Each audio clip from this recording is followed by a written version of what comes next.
Whoa, welcome back to another episode of the Fizzness Shizzness podcast, a long overdue episode.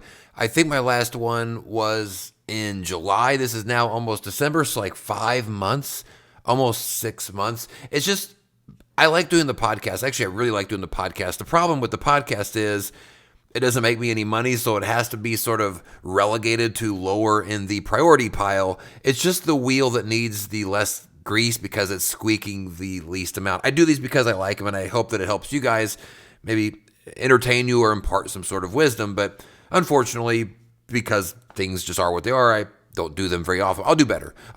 Bad Rob.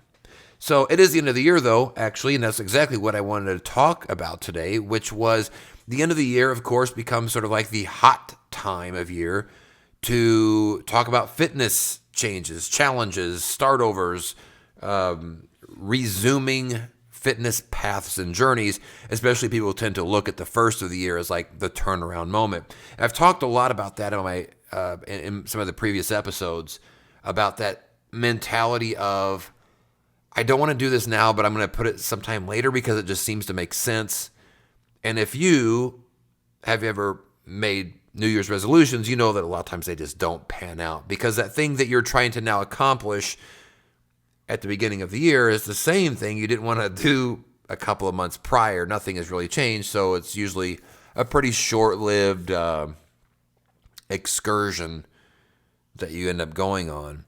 But I do think that there are a couple of ways that you can approach when is the best time to undertake challenges or startovers or whatever you want to call them, to kick it back into gear, fitness.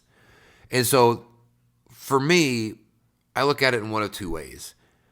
One is I've been through fitness enough and just life in general enough to know that sometimes there are certain things of motivation that just hit me in a certain way where I have to do the thing that's motivating me now. Because if I don't, I know that motivation could very well end up being fleeting and disappear later whenever things just get more convenient to do whatever it is. For example, a couple years ago, I did the 75 Hard Fitness Challenge, and I decided to do it in November. I learned about it, and like 2 days later, I was doing it. Because I felt like if I didn't, that motivation was going to be gone. And of course, when you're doing it in November, that means that it's covering Thanksgiving and Christmas and New Year's, all the cool holidays, or cool-ish. And I still did it because I had to. But I also think that there are times, like for me, that I want to set myself up in a way and do the thing in a certain amount of time or a certain period of time or a certain start date, because I know that if I do that, it will set me up for better success by putting that off and dictating when it starts. So for example, for me, the first of the year is actually a fantastic time to commit to things like this. Not because it's the first of the year. I don't personally prescribe to that. I've tried that too many times and it failed. But for me, the first of the year is actually the time of year where I've got the least amount of things going on in my life for like several months. So no holidays, really, no birthdays, no special occasions during those few months. It's cold, so like my social calendar kind of dissipates, doesn't quite die out, but I'm less prone to go and do stuff because it's just cold. I don't want to. So for me, the beginning of the year is actually a fantastic time of the year, better than any other time of year to basically commit to something for a couple of months on end.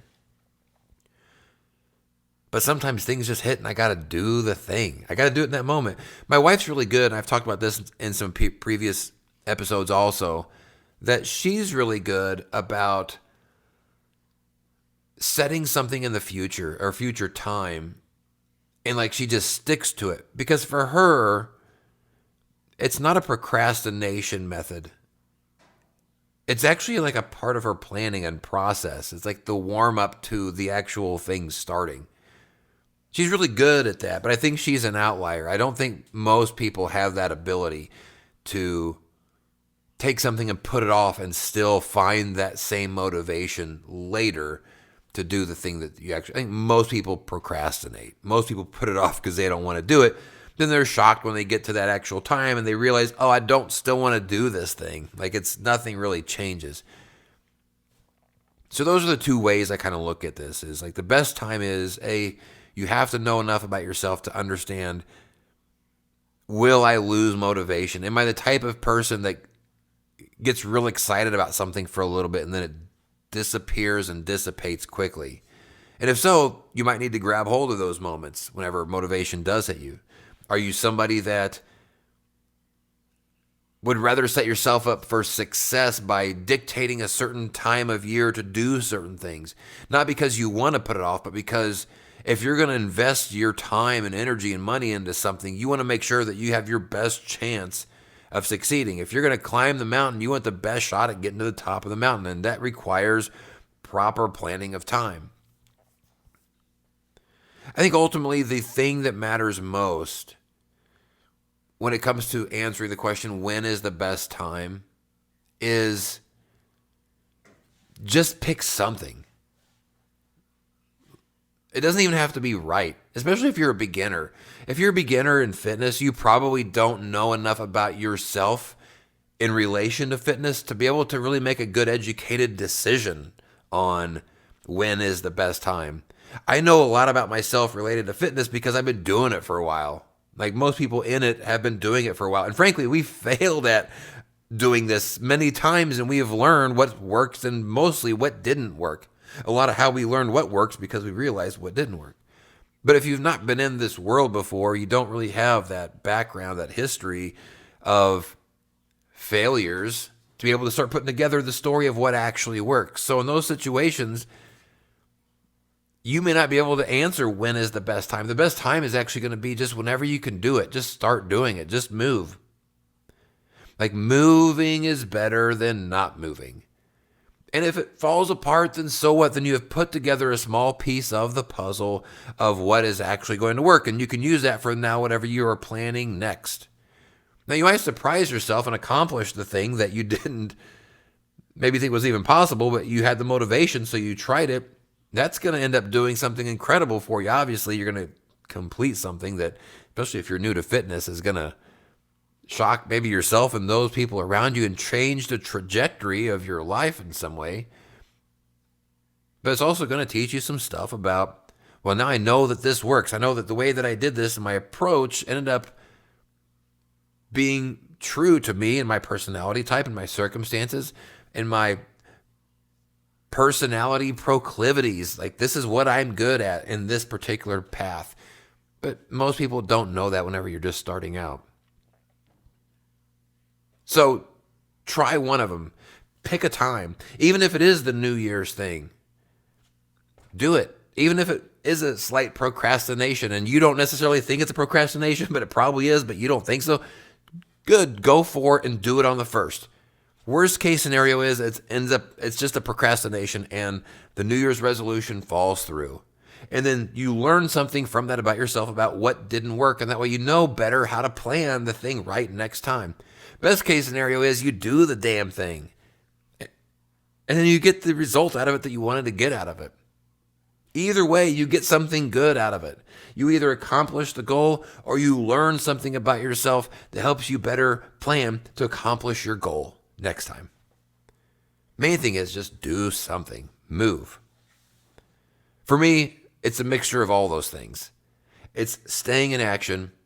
It's trying to take advantage of motivation whenever it hits, but also being aware enough of setting myself up for success to know that there are things that I want to accomplish, but I have tried them in certain paths and certain ways and certain avenues before, and I know that they haven't worked. And that tells me when I should do those things next time to give me a better chance of reaching the top of that mountain.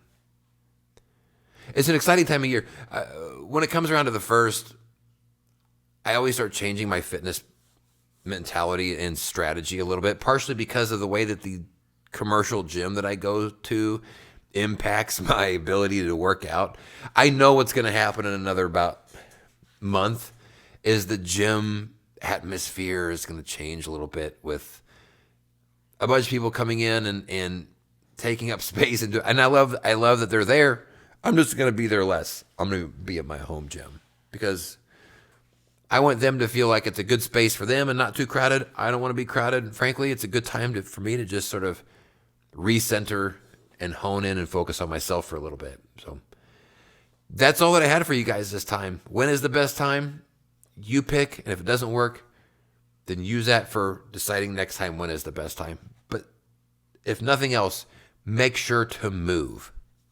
Do something and fail. That's totally good. That's still of value. Trust me, I have done that. Most of my fitness life has been try it and fail. And the only times anything has worked hasn't been typically because I did something the first time and it worked. It's because stuff fell apart and you learn from that. I guess that's life. Thanks y'all so much for watching, hanging out with me. Sorry for the delay. I'll do better. But you guys stay safe. Be well. We'll see you on the next episode. Peace out.